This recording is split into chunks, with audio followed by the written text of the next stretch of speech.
parliamo di nazionale di calcio italiana delle Miss.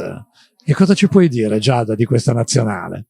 Allora, la Nazionale Italiana Calcio Miss è un team di giovani donne che, oltre ad aver vinto un concorso di bellezza, comunque partecipiamo ad eventi sportivi per come focus la sostenibilità ambientale e la solidarietà.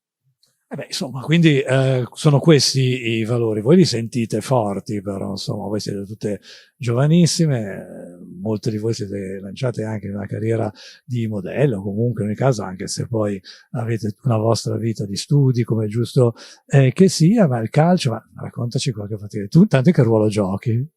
Non c'è proprio un vero ruolo, io sono la capitana della nazionale e diciamo che l'attività che svolgiamo è promuovere comunque i temi sociali quali la non violenza sulle donne, infatti partecipiamo anche ad associazioni femminili e la lotta contro il bullismo che tra i giovani e giovanissimi è molto diffuso. Sono temi importanti che si possono portare avanti con un veicolo importante come il calcio, no? Insomma, e quindi abbiamo qualche appuntamento per il 2025, magari qualche cosa, oppure qualcosa che si vorrebbe fare, no? I propositi per il 2025. Allora, adesso ci sono delle cose che stiamo già organizzando, però non è ancora nulla di definitivo.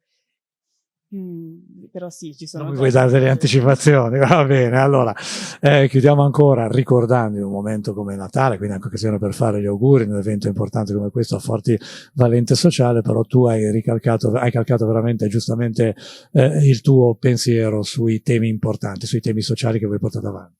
Sì, infatti volevo fare un ringraziamento al CIF, che è il Centro Italiano Nazionale, ehm, e che per l'appunto penso che promuovere comunque le tradizioni, cioè le culture della musica, penso che sia un dovere e anche un piacere soprattutto. E volevo fare un altro ringraziamento che va al patron del concorso, Alberto Davini, che mi ha permesso di essere qua e anche e soprattutto al CIF che mi ha invitato al concerto della musica.